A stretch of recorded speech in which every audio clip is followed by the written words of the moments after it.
अस्सलाम वालेकुम। दुरूद शरीफ पढ़ो।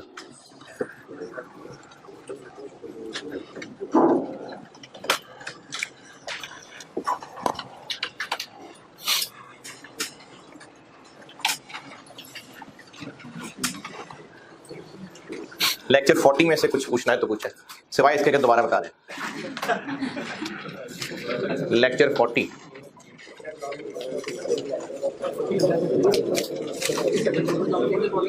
है? सीरियसली? नहीं यार,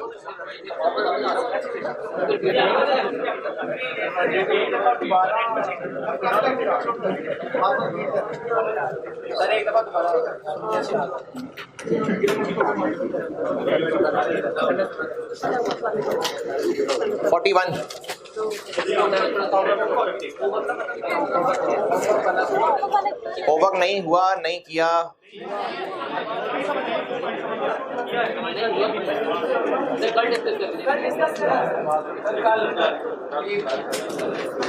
लेकिन आज तो एक और होमवर्क देना था यार। दोनों करेंगे। नहीं था ना यार, डिस्क्रिप्शन में था।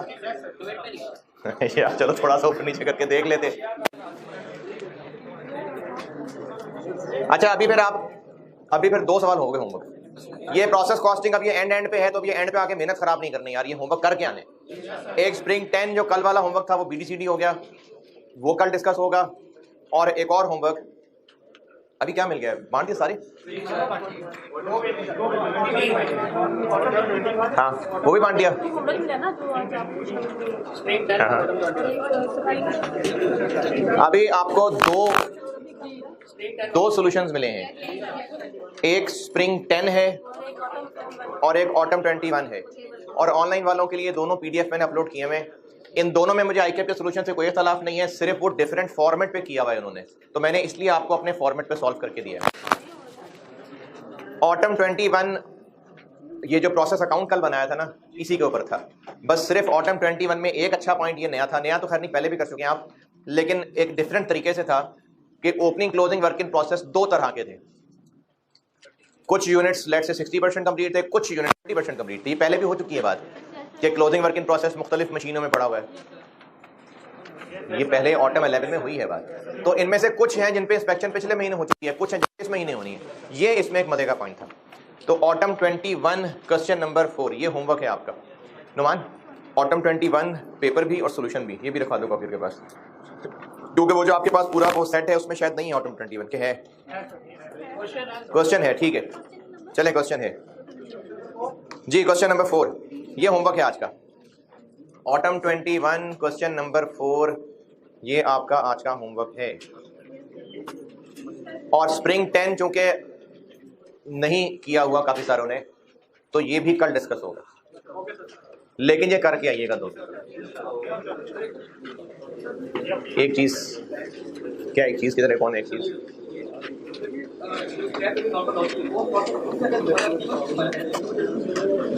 दोबारा का माइनस करें तो वो उसके और लॉस थे, वो उनका और रिकवरी थी, ये और लॉस है। तो जो ट्रांसफर इन होके आए हैं उन पे अब प्रोसेस 2 लग रहा है। नहीं, न्यू मटेरियल अलग रखें, इसको अलग रखें, फिर दोनों अलग अलग कॉलम है ना।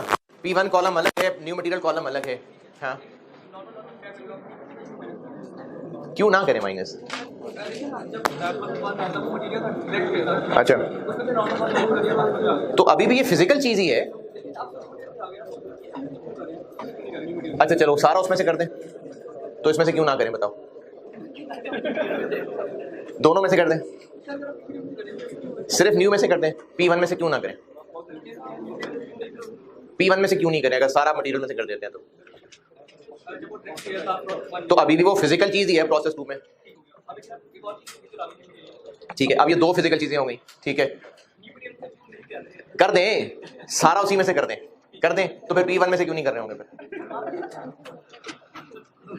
किसी एक में से कर दें, P1 में से ही कर दें तो बेहतर है। अच्छा, कन्वर्जन में से माइनस ना करने की क्या लॉजिक है? हाँ तो फिर भी कोई लॉजिक नहीं है, बस एक नॉर्म्स हैं कि पहले में से माइनस करते हैं, तो आप P1 में से माइनस करते हैं, न्यू मटेरियल में से करना है न्यू मटेरियल में से करते हैं। स्प्रिंग 10 क्वेश्चन नंबर 3 और ऑटम 21 क्वेश्चन नंबर 4। ऑनलाइन वालों को बाकी बातें आ जाती हैं, ये नहीं आती, इसकी मैं लिख देता हूँ। क्वेश्चन नंबर 3 स्प्रिंग 10, ये कल का होमवर्क था, अब ये BD हुआ आज और फिर CD हो गया। और क्वेश्चन नंबर 4 ऑटम 21, ये दो हैं होमवर्क जो मैं डिस्कस कर रहा हूं कल, अगर आप करके आ रहे हैं तो। जी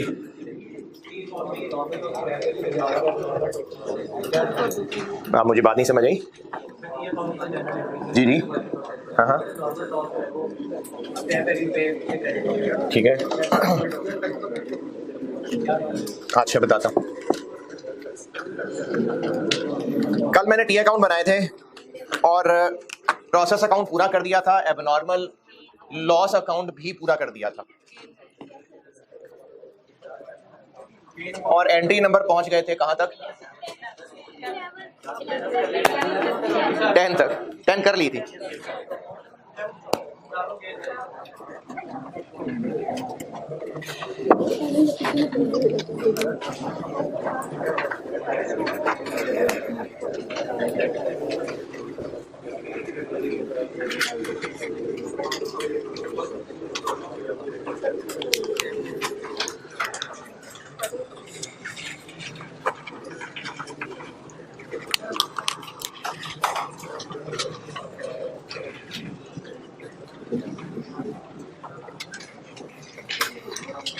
कल इंशाल्लाह जॉइंट और बाय प्रोडक्ट्स पे आएंगे, वो इससे और आगे हैं जी। और उस पे स्प्रिंग 20 के बाद सवाल नहीं आया।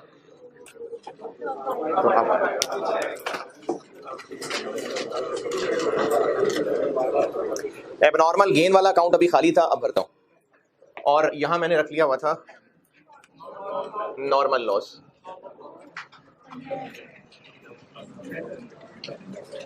और इसकी अमाउंट क्या रखी थी, और इसको लगाया था एंट्री नंबर 6, और एक यहां पर कर ली थी। अच्छा, अब मैं क्योंकि अब नॉर्मल गेन बता रहा हूं तो फिर दोनों में से कोई एक ही होगा ना। कैश टोटल स्क्रैप वैल्यू थी, यानी scrap value of actual loss कह सकते हैं आप। टोटल से मुराद है एक्चुअल की। ये थी एंट्री नंबर 10, यहां तक किया था है? नहीं वो नहीं लिख रहा ना अब नॉर्मल गेन है ना, आपके पास तो लिखा हुआ है, आप ना मिटाएं उसको, लेकिन अब मैं आपको एबनॉर्मल गेन वाला सिनेरियो बताने लगा, तो उसमें तो फिर यहाँ नहीं लिखा होगा एबनॉर्मल लॉस। जब आप स्क्रैप इन्वेंट्री मुकम्मल कर लेंगे ना, अभी मैं आज वाली लाइन भी लिख दूंगा, तो आपके उस स्क्रैप इन्वेंट्री वाले अकाउंट में एबनॉर्मल लॉस और नॉर्मल गेन, इन दोनों में से कोई एक लाइन आ रही होगी। प्रोसेस अकाउंट में सबको नंबर लग गया है या रहता है कोई? प्रोसेस अकाउंट एबनॉर्मल गेन, इसको नंबर लगा लें 11।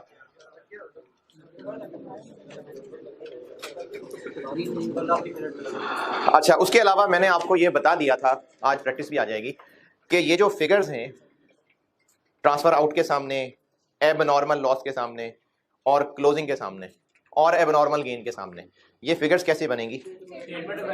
यानी इनकी कॉस्ट होगी। तो एक स्टूडेंट ने सवाल ये पूछा है कि एबनॉर्मल लॉस के सामने तो उसकी कॉस्ट आ रही है, नॉर्मल लॉस के सामने उसकी कॉस्ट क्यों नहीं आ रही? क्योंकि नॉर्मल लॉस की कोई कॉस्ट होती भी नहीं है, हम उसकी कोई कॉस्ट निकालते ही नहीं। क्या हम उसको कोई कॉस्ट एलोकेट कर रहे होते हैं? नहीं, उसका खर्चा बाकी लोग उठा रहे होते हैं। नॉर्मल लॉस की तो कॉस्ट ही कोई नहीं होती, तो नॉर्मल लॉस को जो वैल्यू असाइन हुई होती है वो यही है। नॉर्मल लॉस की कोई कॉस्ट नहीं निकली, अगर निकलती तो स्टेटमेंट ऑफ एवेल्युएशन में उसकी भी कॉस्ट आ रही होती। तो नॉर्मल लॉस की कोई कॉस्ट नहीं होती, क्योंकि उस पर हुआ खर्चा बाकी बर्दाश्त कर रहे होते हैं। प्रोसेस अकाउंट में किसी फिगर में कोई एतराज परेशानी के ये कैसे कैलकुलेट होगी?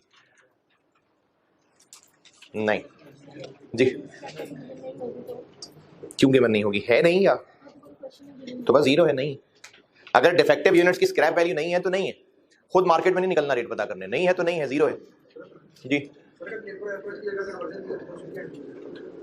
फिर एंट्री अलग से ना पूछता, या चलो फिर भी एंट्री पूछ ही लेता, तो work in process debit, wages and FOS control credit. खुद ही तो कह रहे हो नहीं दिया होता तो इसलिए बता रहा हूं ना, वर्क इन प्रोसेस डेबिट और credit, wages and FOS control, एक ही ना, नाम ही एक कर दिया, wages and FOS control credit.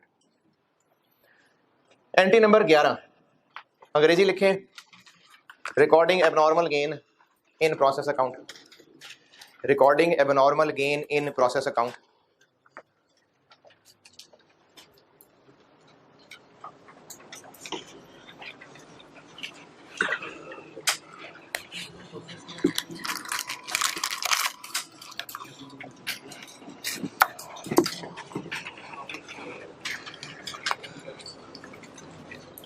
क्या एंट्री होगी? वर्क इन प्रोसेस डेबिट,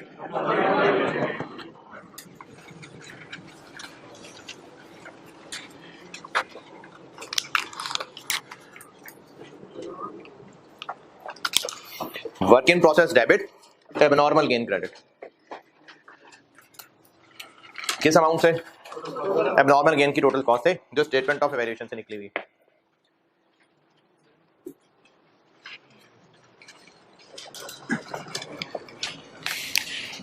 अगर नॉर्मल लॉस 100 यूनिट्स है जबकि असल में 80 यूनिट का लॉस हुआ, तो 20 क्या है? Abnormal gain. यहां भी क्या लिखा हुआ है? 100। असल में कबाड़ियों को कितने बेचते हैं? 80। तो यहां ज्यादा लिखा हुआ है ना, कितना ज्यादा? तो डेबिट क्रेडिट के हिसाब से बताएं इसको कम कैसे करें? क्रेडिट कर देंगे। तो यहां पर पड़े हुए यूनिट्स एबनॉर्मल गेन यहां से स्क्रैप इन्वेंट्री को ट्रांसफर होंगे। Number 12, transfer of abnormal gain to scrap inventory. जी बताता हूं लिखें। एंट्री दोबारा बताऊं, 11 work in process debit, abnormal gain credit. ये एक मिनट, ये उसने कहा था 11 दोबारा बताएं, तो मैंने 11 दोबारा बताई थी। Work in process debit, abnormal gain credit. अब नंबर 12 बता रहा हूं, transfer of abnormal gain to scrap inventory. Abnormal gain debit, scrap inventory credit. किस अमाउंट से? रिकवरी वैल्यू से।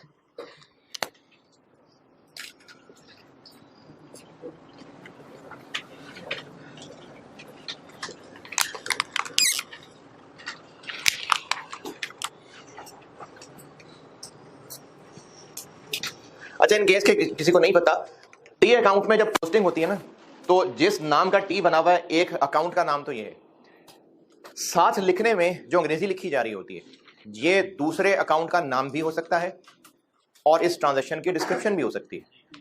यानी अब यहां पर मैंने लिख दिया वर्क इन प्रोसेस, या मैंने यहां पर लिख दिया नॉर्मल लॉस, तो इसका मतलब ये नहीं कि नॉर्मल लॉस नाम का अकाउंट क्रेडिट हुआ था, scrap inventory debit, work in process credit हुआ था। ये तो डिस्क्रिप्शन लिखी है कि क्यों हुआ था। तो टी अकाउंट में जरूरी नहीं कि दूसरे अकाउंट का नाम आ रहा हो, वैसे डिस्क्रिप्शन भी आ सकती है। स्क्रैप इन्वेंट्री अकाउंट के अंदर अभी यहां कितने यूनिट्स आ रहे थे? 100, जबकि असल में बेचे ही सिर्फ 80 हैं, तो बाकी 20 यहां क्रेडिट करेंगे तो हिसाब टैली होगा, तो वो यहां क्रेडिट और यहां डेबिट। अब इस एंट्री नंबर 12 के करने से स्क्रैप इन्वेंट्री का अकाउंट देखे टैली हो गया। स्क्रैप इन्वेंट्री का अकाउंट यहां ज्यादा लिखा हुआ था, एबनॉर्मल गेन से ये रिवर्स हुआ।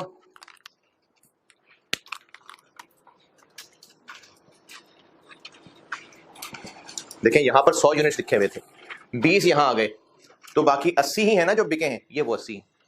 तो स्क्रैप इन्वेंट्री का अकाउंट पूरा हो गया। या इसमें एबनॉर्मल लॉस आ रहा होगा तो वो डेबिट साइड पे होगा, या एबनॉर्मल गेन है तो वो क्रेडिट साइड पे होगा। स्क्रैप इन्वेंट्री का अकाउंट पूरा हो गया। ये पोस्टिंग ही लिखी है सामने यार। हाँ ठीक है, स्क्रैप इन्वेंट्री ओके। अच्छा, अब इस अकाउंट पे आते हैं। एबनॉर्मल गेन के यूनिट्स प्रोसेस से निकाल के यहां लाए थे, तो प्रोसेस डेबिट और ये क्रेडिट। अब ये क्रेडिट हमने कहां शिफ्ट करना है? तो यहां से डेबिट, यहां क्रेडिट। इधर एक क्रेडिट आया भाई, क्या ये हो रहा है? ये हो रहा है कि यहां पर एक फिगर क्रेडिट है जी, ये 20 यूनिट्स है, यहां पर वो क्रेडिट साइड पे लिखे हुए हैं। अब इनको इस अकाउंट की बजाय उस अकाउंट में क्रेडिट शिफ्ट करना है। एक टी अकाउंट में क्रेडिट है, वो दूसरे अकाउंट में क्रेडिट पोस्ट करना है। तो क्या कर, डेबिट होता है कुछ, डेबिट क्रेडिट। तो यहां पर जो 20 यूनिट्स हैं हमें स्क्रैप इन्वेंटरी में शिफ्ट करना है ये ट्रांसफर। तो यहां से डेबिट होके खत्म हो जाएंगे, यहां क्रेडिट आ जाएगा। अब इस वक्त इस टी अकाउंट में देखें तो डेबिट क्रेडिट साइड बराबर है दोनों, रुपए वाली फिगर बैलेंसिंग फिगर किस साइड पे आएगी? डेबिट साइड पे, क्योंकि कॉस्ट उससे ज्यादा होगी। तो अब जो इनका डिफरेंस होगा बैलेंसिंग फिगर, वो पी एंड एल में जाएगा।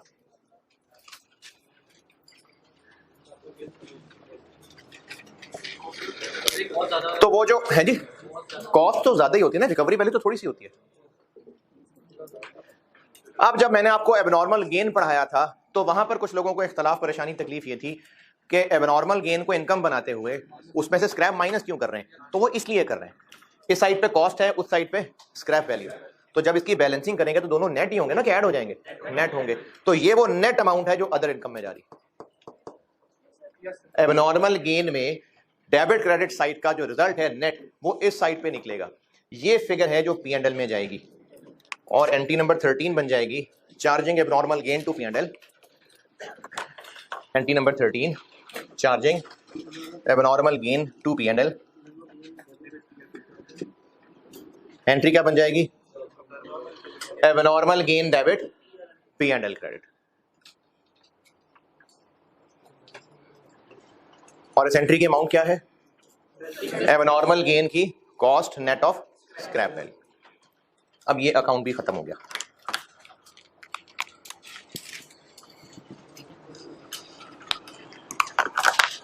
अच्छा, कल मैंने आपको ना एंट्री 8 और 9 के बाद कहा था कि एग्जाम में एंट्रीज रिक्वायर्ड हैं तो आप इनकी कंपाउंड कर लेना।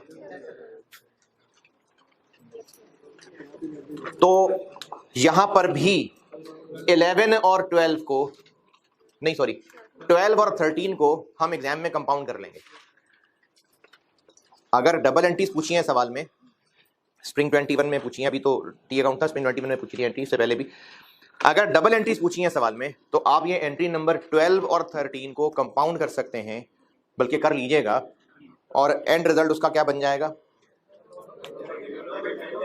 एबनॉर्मल गेन डेबिट कितने से? कॉस्ट से। Scrap inventory credit abnormal gain की स्क्रैप वैल्यू से, और जो दोनों का डिफरेंस है वो P and L credit. Repeat कर रहा हूं, एबनॉर्मल गेन डेबिट एजी यूनिट्स की कॉस्ट से, स्क्रैप इन्वेंट्री क्रेडिट एजी यूनिट्स की स्क्रैप वैल्यू से, और डेबिट क्रेडिट में फर्क आएगा और उसके लिए हमें क्रेडिट ही चाहिए होगा, तो वो पी एंड एल क्रेडिट।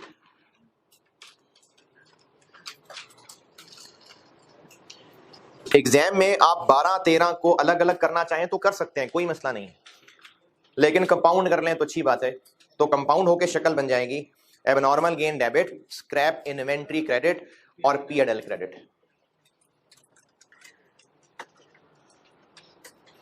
ये टी अकाउंट्स हो गए सारे के सारे पूरे जी जी जी। वो बस एडजस्टमेंट हो रही होती है। एबनॉर्मल गेन को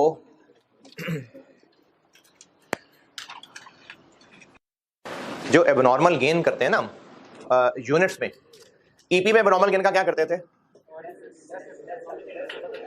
ईपी में एबनॉर्मल गेन के यूनिट्स लेस होते थे ना। तो अगर आप अब प्रोसेस अकाउंट पे गौर करें, ईपी में क्या क्या आ रहा होता है? ईपी में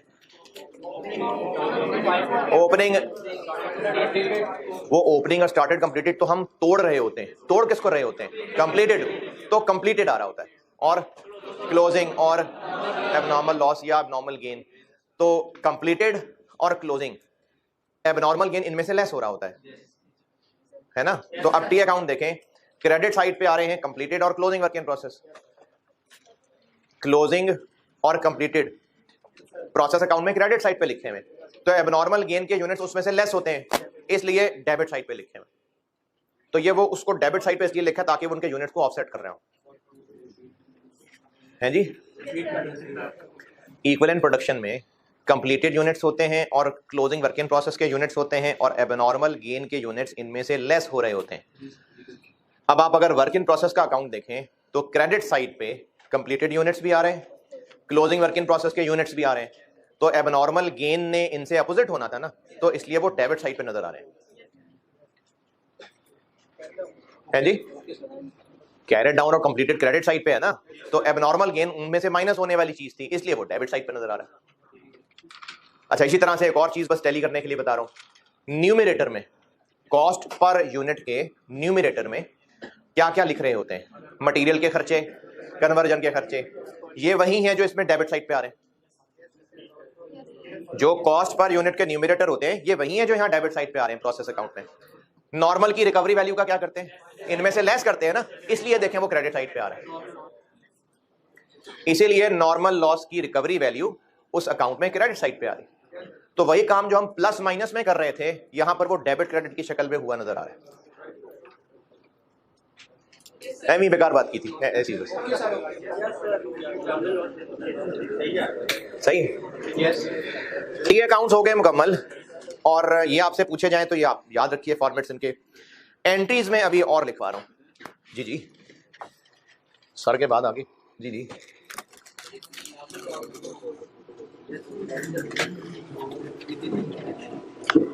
अच्छा, किसमें ऐड करते हैं, किन के साथ ऐड करते हैं, और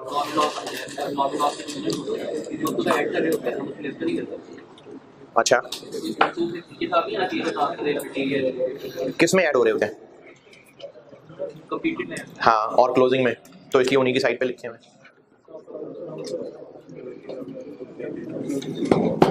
अच्छा, एक और बात ऐसी नॉलेज के लिए, वर्क इन प्रोसेस की डेबिट साइड पे इन है और उस पे क्या खर्चा हुआ वो खर्चे यहां हैं, फिर उस खर्चे में से क्या यूनिट्स बाहर निकले उनकी क्या कॉस्ट थी वो क्रेडिट साइड पे लिखा। जो खर्चे हुए वो वर्क इन प्रोसेस की डेबिट साइड पे हैं, जितने यूनिट्स प्रोसेस में इन हुए वो डेबिट साइड पे हैं, फिर उसके नतीजे में एंड रिजल्ट क्या निकला, जो जो कुछ हम स्टेटमेंट ऑफ इवैल्यूएशन में बनाया करते थे वो क्रेडिट साइड पे लिखा कि वो खर्चे अब आगे कहां किन किन पे लगे। तो इतने जो ट्रांसफर आउट के सामने लिखे हैं वो अगले प्रोसेस में चले गए, जो क्लोजिंग के सामने लिखे हैं वो अब भी सीडी है, जो एबनॉर्मल लॉस के सामने लिखे हैं वो उनकी कॉस्ट लिखी हुई है। तो डेबिट साइड पे इन्स आ गए और क्रेडिट साइड पे आउट्स आ गए। एक और बात, ये भी सवाल के साथ दोबारा बता दूंगा, अभी सवाल करूंगा ना तो ये बात दोबारा बताऊंगा जो कह रहा हूं। अगर आप प्रोसेस अकाउंट में यूनिट्स वाला कॉलम देखें, डेबिट क्रेडिट दोनों साइड्स, तो ये क्वांटिटी स्केड्यूल ही है,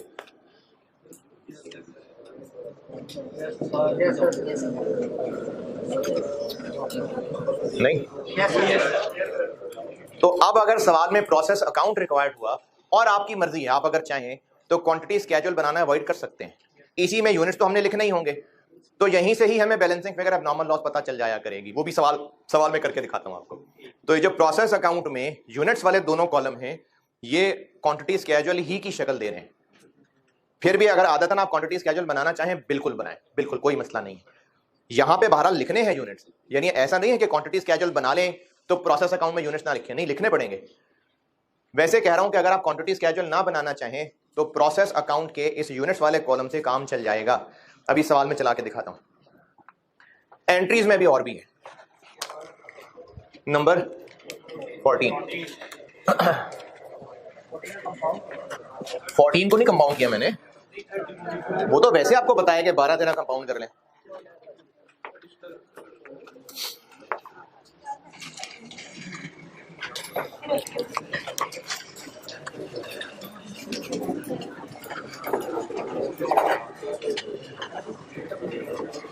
कॉस्ट ऑफ रीवर्क, ये क्या लगता है नाम से? अब ये दो तरह का हो सकता है।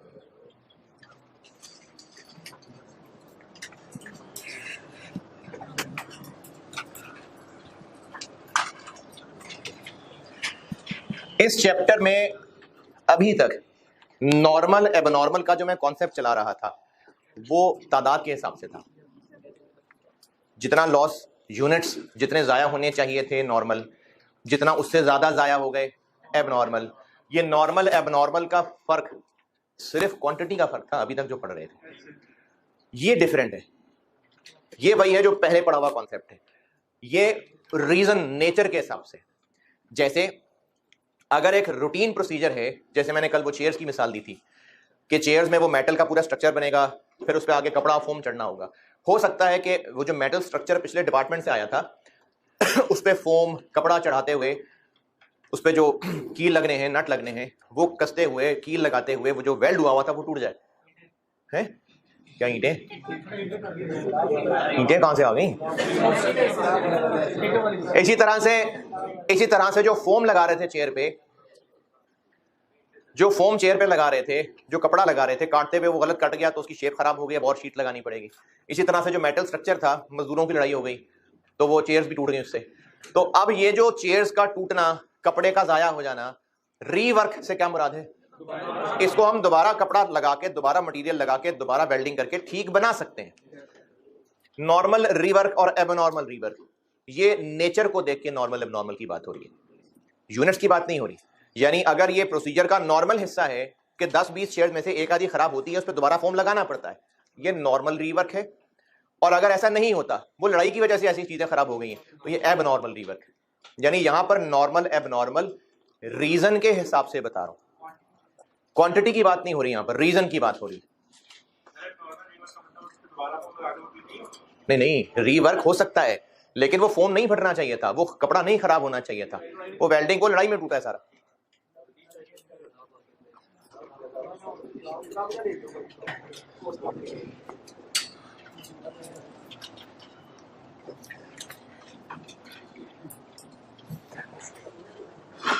खर्चा तो दोबारा होगा, लेकिन अगर ये नॉर्मल रीवर्क है, यानी हर दफा ये होता ही है, तो फिर ये वर्क इन प्रोसेस को ही डेबिट होगा। चाहे अलग से, चाहे वो जो डेबिट साइड पे मटेरियल, लेबर और एफर्ट्स लिख रहे थे, चाहे उन्हीं में ऐड होके। वर्क इन प्रोसेस की डेबिट साइड पे लिखा है ना मटेरियल, लेबर, एफओएच, तो अगर हमें नॉर्मली और काम करना पड़ रहा है, मजीद खर्चा लगाना पड़ रहा है, तो वो उन्हीं में आके ऐड हो जाएगा। अलग से भी लिखा जा सकता है, उन्हीं में भी ऐड हो सकता है। उन्हीं में ऐड हो सकता है का मतलब है एंट्री नंबर 2, 3 और 4 ये रिपीट हो जाएंगे। 2, 3 और 4 रिपीट हो जाएंगे, यही खर्चा और हो जाएगा ना, यही एंट्रीज रिपीट हो जाएंगी। और यही एंट्रीज बार बार करनी है या रीवर्क कह के अलग से करनी है, तो अलग से भी कर देता हूं।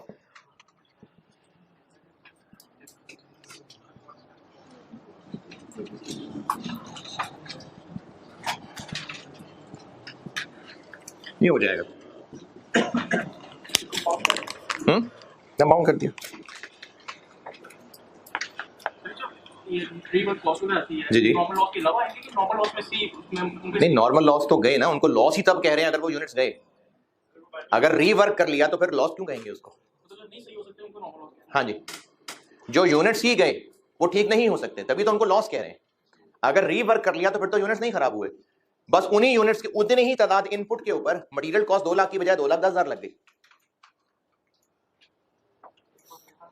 क्या जी? प्रोसेस 1 में भी हो सकता है, 2 में भी हो सकता है।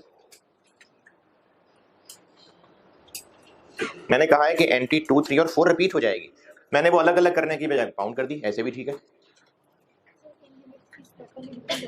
स्क्रैप वैल्यू कहां से आ गई इनकी?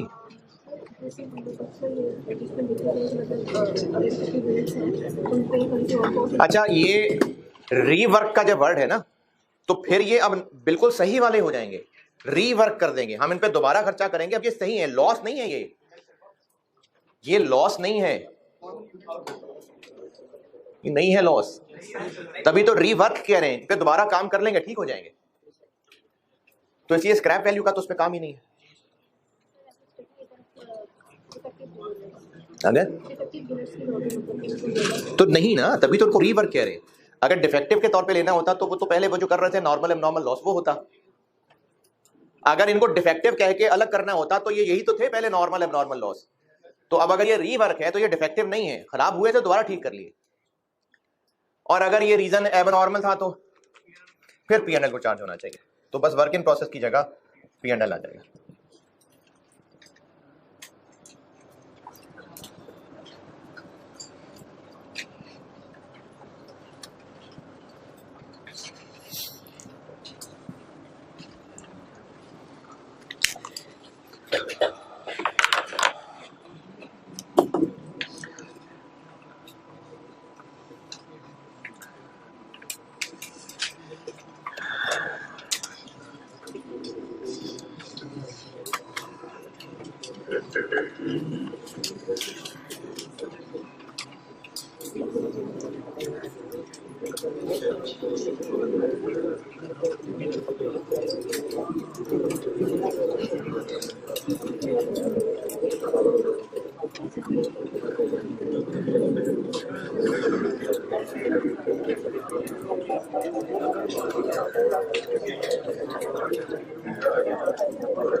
हाँ जी, एंट्री नोटेड। चले, एंट्रीज भी मुकम्मल और टी अकाउंट के फॉर्मेट भी मुकम्मल। एक सवाल करते हैं, अभी एक सवाल होमवर्क दिया है, कल एक और डबल एंट्रीज का करा के फिर मैं जॉइंट प्रोडक्ट्स पे आ जाऊंगा और कल फिर इसी तरह से और होमवर्क दूंगा। है जी, 3 तो लगेंगे। हाँ, जो आएगा तो देख लेंगे यार। क्या जी, जो प्रोसेस 2 में पढ़ा है, जैसे लेक्चर 40-41 तक जो पढ़ा है जी, नहीं एंट्रीज नहीं। ऑटम 14 क्वेश्चन नंबर 1 पढ़ने करता हूं बोर्ड पे। ऑटम 14 क्वेश्चन नंबर 1 पढ़ लीजिए, मैं बोर्ड पे करता हूं।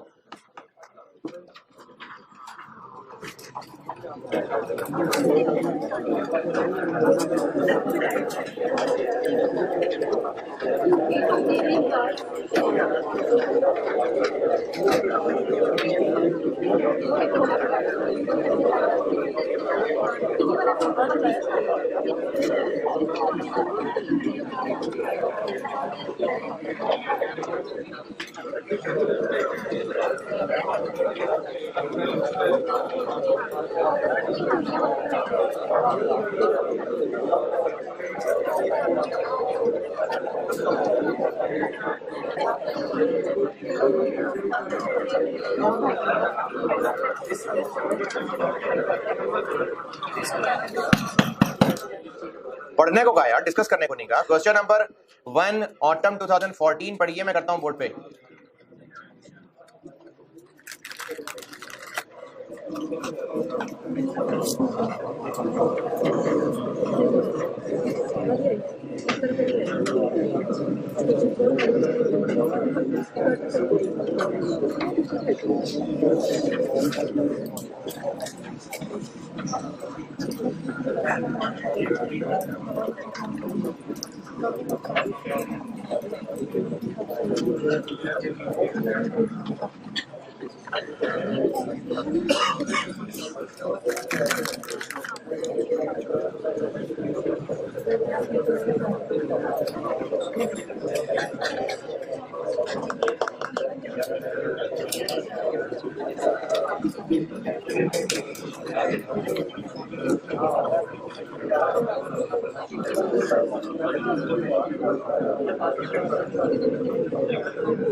प्रोसेस अकाउंट बनाना है कुकिंग डिपार्टमेंट के लिए for the month of June. अच्छा, हमने सारी तैयारी मई के लिए की हुई थी, तो जून का सवाल आ गया है ना। वर्क इन प्रोसेस अकाउंट बनाना है और डाटा आपको काफी सारा दिया हुआ है, बस जो जो दिया जहां जहां लिखना है वो लिख लेते हैं, फिर जो रह जाएंगी चीजें देखते हैं। बीडी बैलेंस, बीडी कितने किलो, 30,000, और इनकी अमाउंट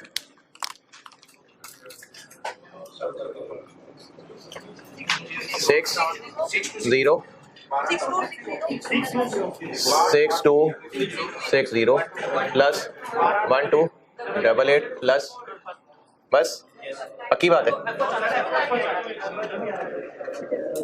इसका 20%।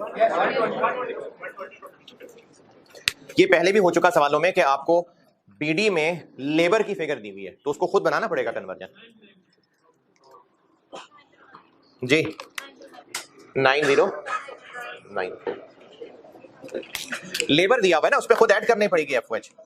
एफओएच के बारे में ऊपर इससे जस्ट ऊपर वाले पैराग्राफ में लिखा हुआ है कि लेबर का 120% के बराबर एफओएच होता है, तो वो खुद करना पड़ेगा साथ शामिल। ये पहले भी कर चुके हैं इस तरह से। और क्या आता है डेबिट साइड पे? ट्रांसफर इन तो कोई है नहीं, पहला ही है।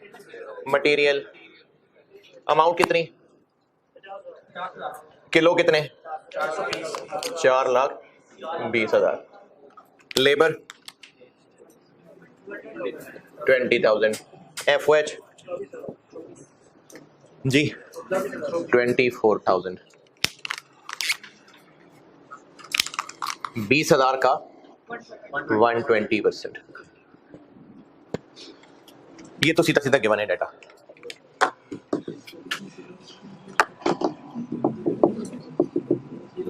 और ट्रांसफर आउट कितने? 362,000 अमाउंट देख लेते हैं। और क्लोजिंग 65,000। नॉर्मल लॉस फाइन करना पड़ेगा वर्किंग वन, और फिर बैलेंस करेंगे तो एबनॉर्मल लॉस या एबनॉर्मल गेन होगा। और बैलेंस करने वाली बात से मेरी मुराद ये है कि हम क्वांटिटी स्केड्यूल तो बनाते थे तो उस पर भी तो यही चीजें लिखते थे, BD, input, closing, output, normal loss, तो बैलेंस करके एबनॉर्मल लॉस का गेन आता है। तो अगर आप क्वांटिटी स्केड्यूल ना बनाना चाहें तो कोई मसला नहीं है, इस 2 कॉलम से काम चल जाएगा। नॉर्मल लॉस निकालते हैं।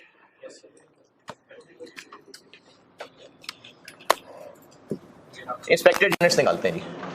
इनपुट कितना? 40 प्लस ओपनिंग करेंगे या ना करें? ओपनिंग वर्क इन प्रोसेस कितने % कंप्लीट था? अच्छा, होमवर्क बेटे जरूर करके आना, क्योंकि सारी चीजें ना जब आप अभी पढ़ रहे हैं साथ साथ तो फॉर्म में रहेंगे तो होमवर्क डिस्कस होगा, नहीं करेंगे तो दोबारा नहीं आपसे होगा। और ये जो सोल्यूशन आपको देता हूं इनको मोड़ तोड़ के कहीं इधर उधर रख लेंगे तो फिर मिलेंगे नहीं जिंदगी में दोबारा। जिस सवाल से रिलेटेड होता है उसी के साथ स्टेपल किया करें। 2 सोल्यूशन दिए हैं आज।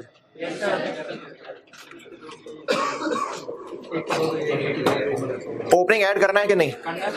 कितने % कंप्लीट था? और इंस्पेक्शन कितने पे है? तो हाँ, ये अब आके इंस्पेक्ट होगा इसलिए ऐड होगा 30। क्लोजिंग कहां तक पहुंचा है? तो ये इंस्पेक्शन नहीं हो सकी, लेस हो जाएगा।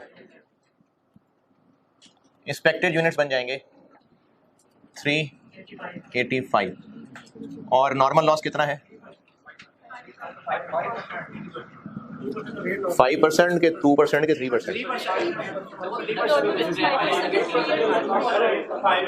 अच्छा, 5% का 2%।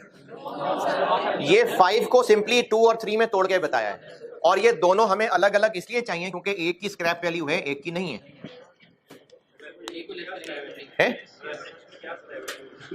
क्योंकि इसकी तो वेट लॉस हो गया ना, तो वेट लॉस की तो कोई स्क्रैप वैल्यू नहीं है। कितना?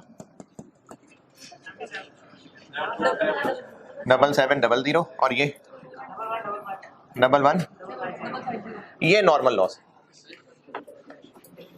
2% और 3% दिया हुआ है।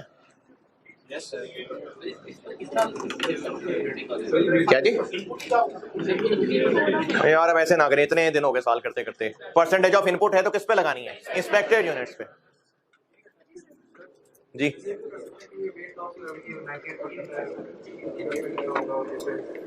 नहीं, इंस्पेक्टेड यूनिट्स पे लगा रहे हैं ना इनपुट। वो किस लिए दिया उस पर करता हूं बात अभी। ये जो दिया हुआ ना वेट आफ्टर कुकिंग, ये फिलहाल इग्नोर करें, इसका सवाल में कोई काम नहीं है। कैसे पता चलेगा आपको सवाल में? जब हमें इंस्पेक्शन स्टेज दी है, परसेंटेज ऑफ इनपुट है, तो वो इंस्पेक्टेड भी लगना है ना, तो इंस्पेक्टेड भी लगेगा। हाँ, तो वो आपको बताता हूं कि सवाल में जरूरत नहीं थी उसकी लेकिन फिर भी अगर उसको इस्तेमाल करना चाहते तो सवाल पूरा करने के बाद बताता हूं।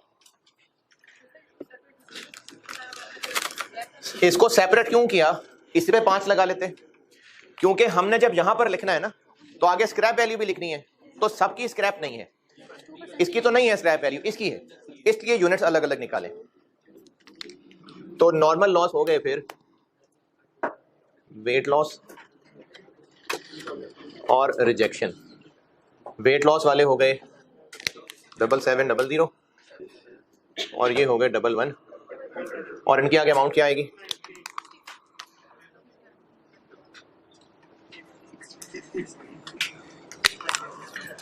69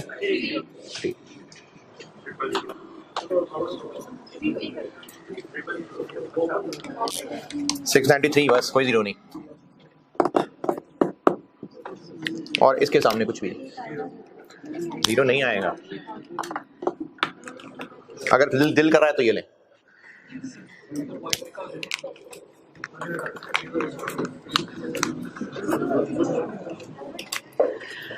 डबल 1550 इंटू 60 तो 693,000 बनता है, तो 693। यहां तक की कैलकुलेशंस में कोई इख्तलाफ, तकलीफ, को किसी की दिलादारी कोई है जी?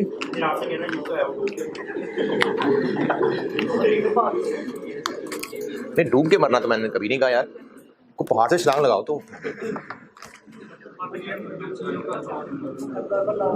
अगर आप क्वांटिटी स्केड्यूल बनाना चाहें ना, बिल्कुल बनाएं, लेकिन अगर नहीं तो इन दोनों साइड्स पे ये जो क्वांटिटीज वाले कॉलम है, देखें ये डेबिट क्रेडिट साइड है, और जब BDCD लिखा हो तो फिर दोनों साइड्स बराबर ही होनी चाहिए, तो BDCD लिखा हुआ है तो अब ये दोनों साइड्स बराबर होनी चाहिए थी, तो इसलिए फिर हमें इन दोनों कॉलम्स को बैलेंस करके पता चल जाएगा कि एबनॉर्मल गेन है या एबनॉर्मल लॉस है, तो इसको बैलेंस करें तो एबनॉर्मल लॉस है।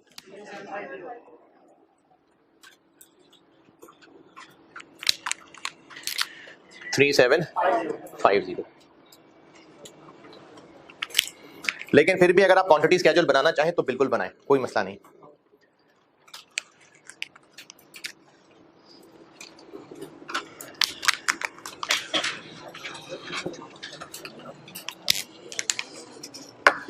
हाँ जी, अब क्या रह गया?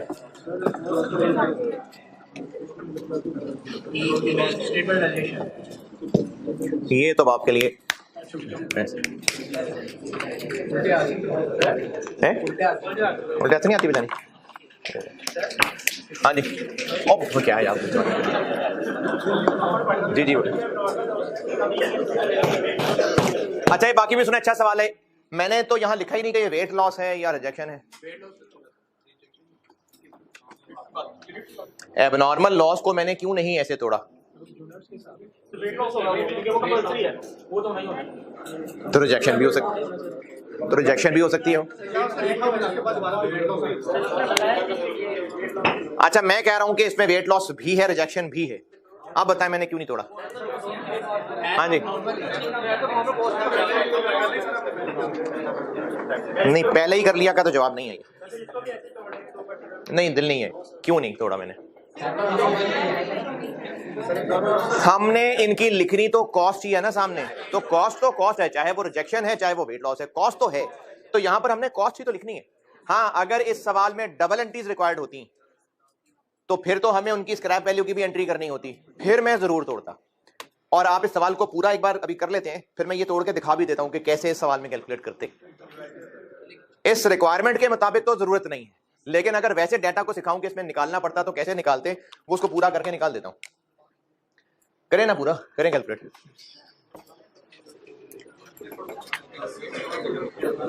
ले मैं आपको ईपी भी बना देता हूं।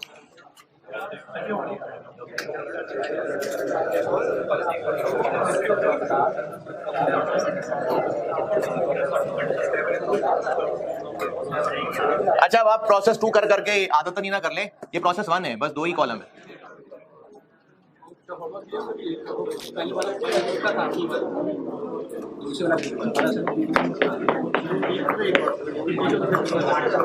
वेटेड एवरेज है कि 5 है, तो बस completed units. Three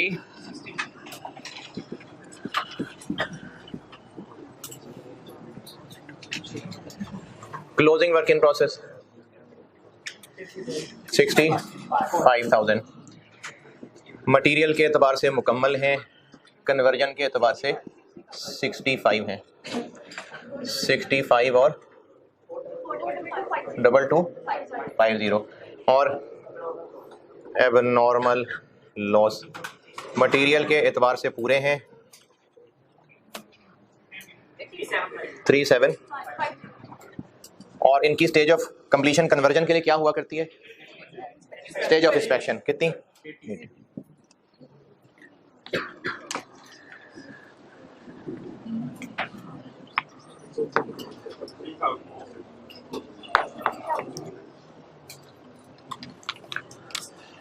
3750 3,000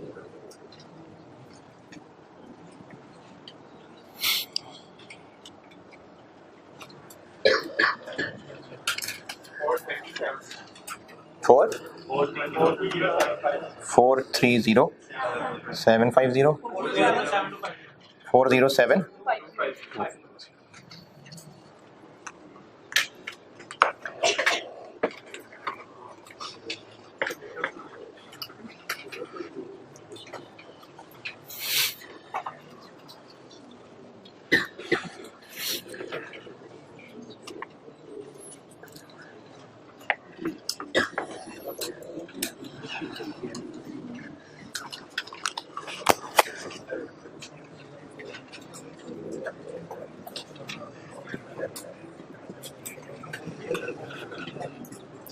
weighted average method है तो ओपनिंग वर्क इन प्रोसेस भी आएगा 6260 और इधर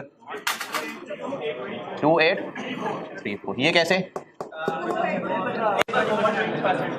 या तो इनको ऐड कर लें या 9094 में से ये माइनस कर दें। Current period 44,000 normal loss 693 555 67 46। अच्छा ये 1000 में 3 जीरो लगा लीजिएगा फार्मूले में डिवाइड करते हुए।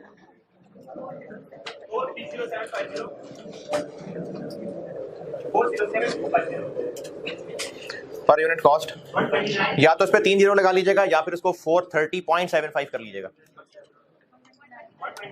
1 2 पूरा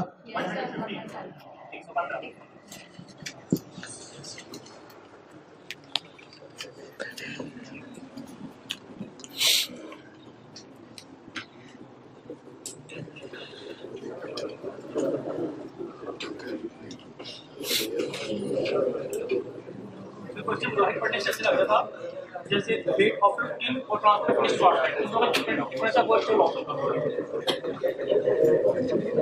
ये जो 440,000 वाली लाइन है ना, ये मैंने भी समझानी है आपको। इस सवाल में इसकी कोई जरूरत नहीं थी, लेकिन मैं सवाल पूरा करके ना फिर समझाता हूं किसका क्या अमल दखल है बीच में।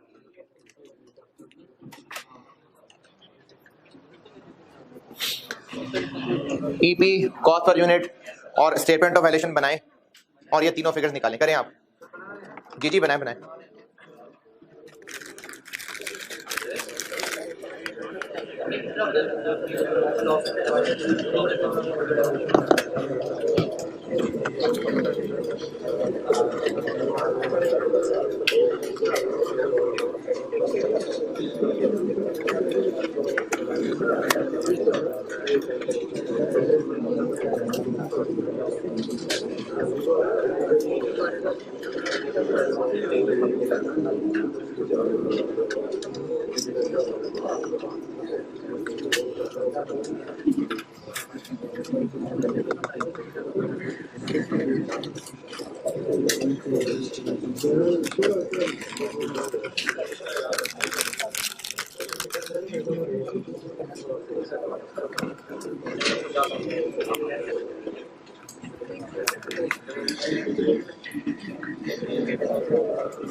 क्या आंसर आया भाई? 188 32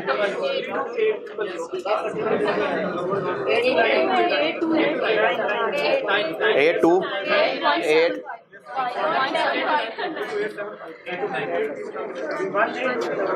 32 यही है। ये रे 15 नंबर।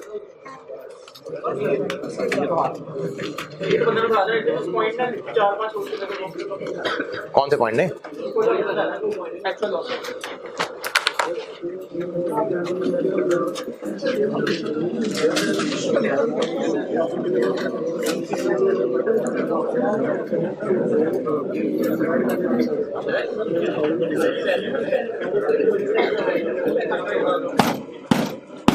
वैल्यू में क्या?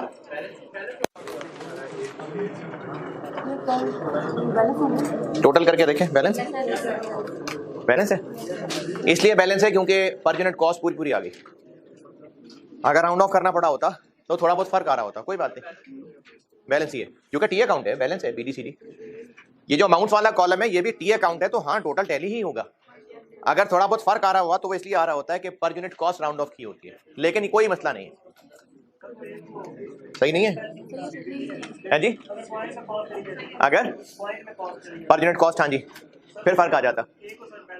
नहीं कोई मसला नहीं, उसने आपके टी अकाउंट टैली हो गए, नंबर नहीं देने, आप टोटल ही ना करें, बस अभी 2 लाइनें लगा दें बस।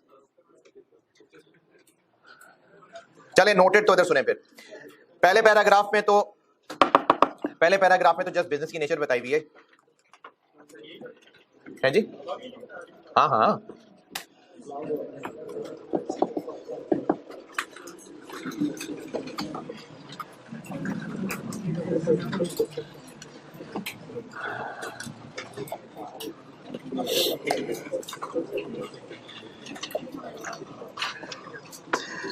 पहले पैराग्राफ में जस्ट वैसे ही बिजनेस और उसकी प्रोडक्शन की नेचर बताई हुई है, उसके बाद इंस्पेक्शन स्टेज, उसके बाद भी वर्क वो ओवरहेड अप्लाइड और इन्वेंट्री के बाद की हुई है। ये जो इस टेबल में वेट आफ्टर कुकिंग वाली लाइन है, अगर ये ना हो तो बिल्कुल स्ट्रेट फॉरवर्ड ही सवाल है। वेट आफ्टर कुकिंग 440,000 वाली लाइन ना हो तो ये बिल्कुल स्ट्रेट फॉरवर्ड सवाल है। इस 440,000 की लाइन के अलावा और इस सवाल में, इस आंसर में कुछ पूछना है तो पूछिए। क्या? जी वो 440 से निकाल के देना मैंने। इस सवाल में 3750 में से कुछ वेट लॉस भी है और रिजेक्शन भी है, लेकिन इस सवाल की रिक्वायरमेंट में जरूरत नहीं थी तोड़ने की, क्योंकि लिखनी तो उनके सामने कॉस्ट थी। अगर डबल एंट्रीज रिक्वायर्ड होती तो फिर हम इसको तोड़ते। क्यों तोड़ते? क्योंकि रिजेक्शन वाले की रिकवरी वैल्यू होती तो उसमें स्क्रैप इन्वेंट्री की एंट्री करनी होती, और जो वेट लॉस है उसकी स्क्रैप वैल्यू की कोई एंट्री ना होती, तो तोड़ना पड़ता। बेशक नहीं तोड़ना पड़ा, लेकिन अगर तोड़ते तो कैसे तोड़ते वो सिखाता हूं।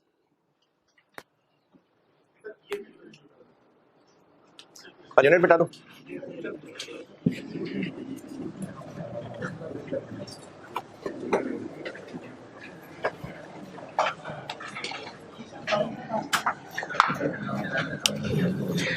ये सवाल हो गया पूरा। मैं आपको वैसे बता रहा हूं कि अगर एबनॉर्मल लॉस को तोड़ना होता तो कैसे तोड़ते।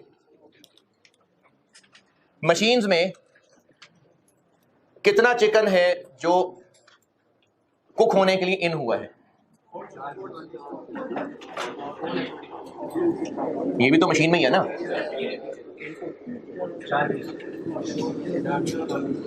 क्लोजिंग इसके अलावा कोई है? इतना टोटल केजी चिकन इन है कुक होने के लिए। कुक होने के बाद रह कितना गया?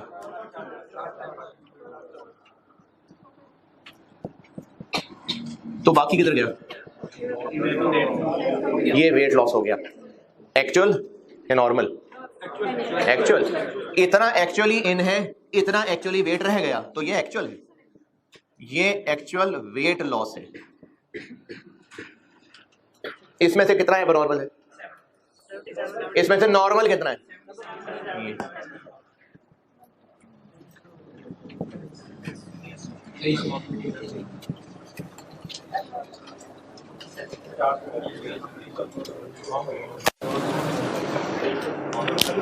ये एबनॉर्मल वेट लॉस।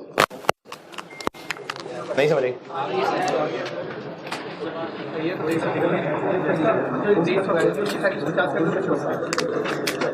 इतने किलो चिकन कुक होने के लिए मशीन्स में है, कुक होने के बाद आधा अधूरा जितना भी इतना वजन रह गया हुआ है, तो 10,000 किलो वेट लॉस हो गया है। इसमें से इतना तो होना बनता था, जो ज्यादा हो गया वो एबनॉर्मल वेट लॉस है। एबनॉर्मल रिजेक्शन कैसे निकालें?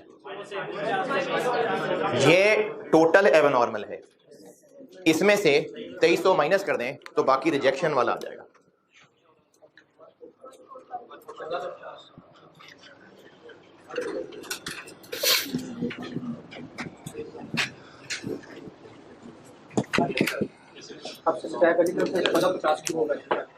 और अगर एंट्रीज करनी होती तो स्क्रैप वैल्यू इस 1450 की है, इसकी कोई स्क्रैप वैल्यू नहीं।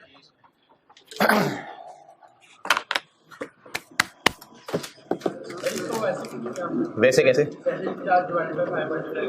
ये क्या है? क्या क्या क्या?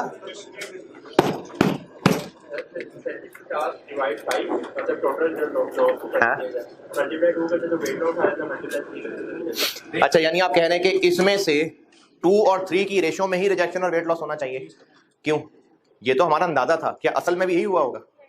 नहीं, ये तो अंदाजा था कि 2% वेट लॉस और 3% रिजेक्शन। असल में तो जरूरी नहीं इतना, क्या पता ज्यादा रिजेक्शन हो गई, तो इसलिए इसके ऊपर 2-3 नहीं लगा सकते। क्या हो गया? नहीं, आप लोगों ने स्टेटमेंट ऑफ वैल्यूएशन से बना के बताया कितना है? ये ठीक है, ये भी ठीक है। क्लोजिंग के यूनिट्स कितने हैं? ये 65,000 पे लगेगा, मिटा दिया, कितना 1, और 42,250 पे लगेगा, तो ये नहीं आ रहा।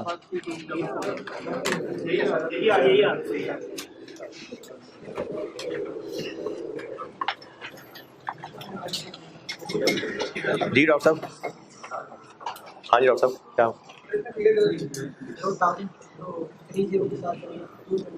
कहाँ पर कितना 423?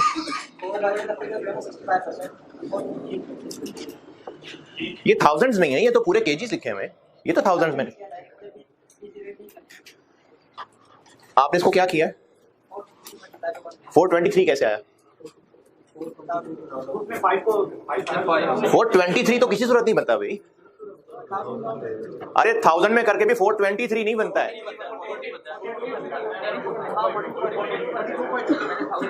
4250 को 1000 में कर 423 कैसे बन जाएगा? आप देखें, केजीज को नहीं 1000 में करे, ये तो इतने शेयर्स को कितना को 1000 में कर लोगे यार? वो तो एंड वाली टोटल अमाउंट को 1000 में लिखा हुआ है?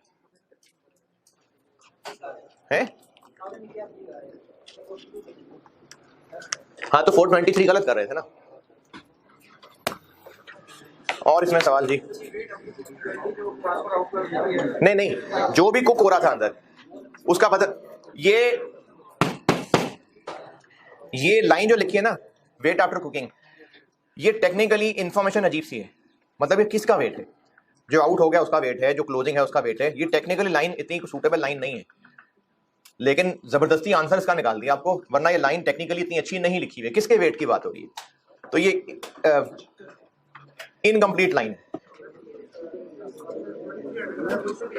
क्या जी, किसे भी आ रहा है?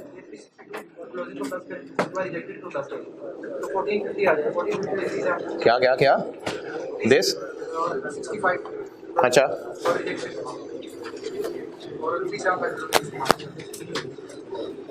है 362 प्लस 65, ये तीनों ऐड कर लें, फिर 1450 कैसे आ जाएगा? तो लाखों में चल रहा है, 1450 कैसे आ जाएगा?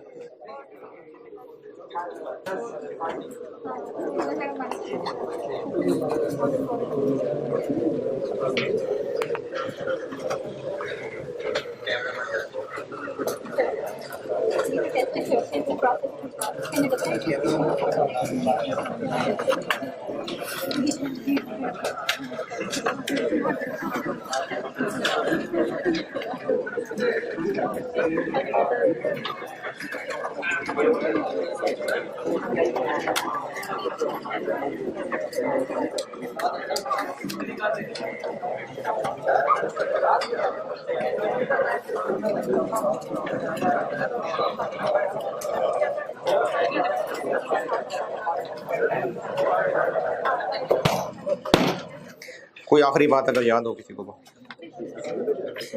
सबर, अच्छा सबर में भी क्या बात?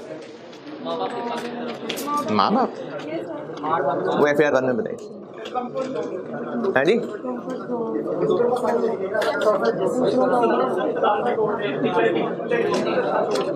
वो तो वैसे अलग से बात की थी ना, इनमें से बात कर रहा हूँ।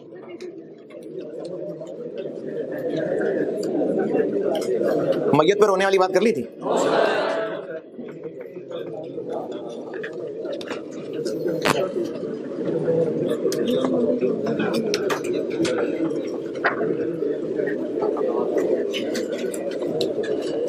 फारिग होंगे आप तो बात करता हूं।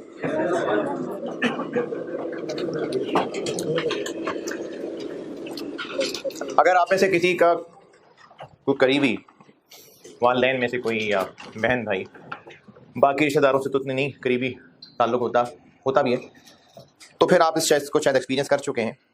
ये जो किसी अजीज़ के बहुत ही करीबी की वफ़ात पे रोना है, ये कुदरती चीज़ है, फितरी चीज़ है। एक होता है फॉर्मली रोना, जैसे औरतों में ख़ास तौर पे गांव देहात वगैरह में, शहर में भी, वो हाज़री लगवाने का एक तरीका है।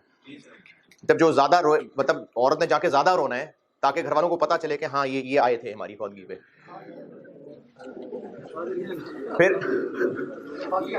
फिर इसके अलावा वैसे भी घर की औरतों में भी ये रुझान ज़्यादा है, चीखना चिल्लाना, ये ना अल्लाह को उतना पसंद नहीं है। एक है वैसे कुदरती रोना, इसमें कोई रोक नहीं है, बिल्कुल रोना तो आ ही जाएगा, जितना करीबी ताल्लुक होगा रोना आएगा। एक होता है शिकायती रोना कि नहीं ऐसे नहीं होना चाहिए था, ये क्यों हो गया, ये जुल्म क्यों हुआ, काश मैंने ये ना किया होता, फलाना हो गया होता। हमारा एज अ मुस्लिम ईमान ये है कि जो हुआ है वो हो के ही रहना था। ये जो सोच है ना, काश मैंने ऐसा ना किया होता, ये ईमान की कमजोरी वाली सोच है कि मैं काश ऐसा ना करता। एक होता है अपनी गलतियों से सीखना, एक होता है काश मैंने ये ना किया होता तो आज जिंदा होते। ये नहीं हो सकता था, नहीं होना था उन्होंने जिंदा। तो मैयत पर रोना आ जाना और चीख चिंगाड़ करना और शिकायतें करना, ये शिकायतें करना, चीख चिंगाड़ करना अल्लाह को पसंद नहीं। और इस तरह की शिकायतें कि अल्लाह ने क्यों किया मेरे साथ ऐसा, अब हम क्या करेंगे, ये नहीं होना चाहिए था, नहीं जाने देना, इसमें शिकायती टोन, ये बुरी बात है। अल्लाह से शिकायती टोन ये हो जाती है। जैसे मेरी फैमिली में डेथ हुई थी, उस पर मेरे रिश्तेदारों में कुछ ऐसे, पता नहीं अल्लाह हमसे क्या चाह रहा है, हमें समझ नहीं आ रही। ये बात ठीक नहीं है। बल्कि हमारा अगर ईमान स्ट्रांग हो तो अल्लाह ने ही भेजा था और अल्लाह ने वापस बुलाना ही था, और उनका वक्त था। मोहब्बत की वजह से आंसू आ जाते हैं, इसमें कोई इख्तलाफ नहीं है, लेकिन ये ईमान इन्ना लिल्लाहि व इन्ना इलैहि राजिऊन कि हमारा अल्लाह पे यकीन ही है कि अल्लाह ने दिया था, ने वापस ले लिया। हाँ, ये नहीं करना कि पार्टियां करनी शुरू कर दें, चलो जी अब्बा ने जाना था चले गए, तो अल्लाह ने वापस बुलाना था, चलो पार्टी करते हैं, नहीं, ये तो बेदबी वाली बात है। लेकिन शिकायती टोन ये सब्र के खिलाफ बात है। बल्कि एक दफ़ा ना, वो पता नहीं लतीफ़ा है या ऐसी कोई जानने वाले बता रहे थे, मुझे नहीं पता, या तो असली वाक़या लतीफ़ा है, मज़े की बात है। बस एक ऐसी कोई फौजी थी और जो बेवा थी, उसने बहुत ज़्यादा चीखना चिल्लाना किया हुआ था, बहुत ज़्यादा शोर, नहीं जाने देना, नहीं जाने देना। तो वो जनाजा भी नहीं उठ पा रहा था। तो वहाँ पर एक आलिम थे, उन्होंने कहा अच्छा इसको भी ले जाओ इसको भी साथ ही दफना दो। तो बस वो साइड पे हो गई।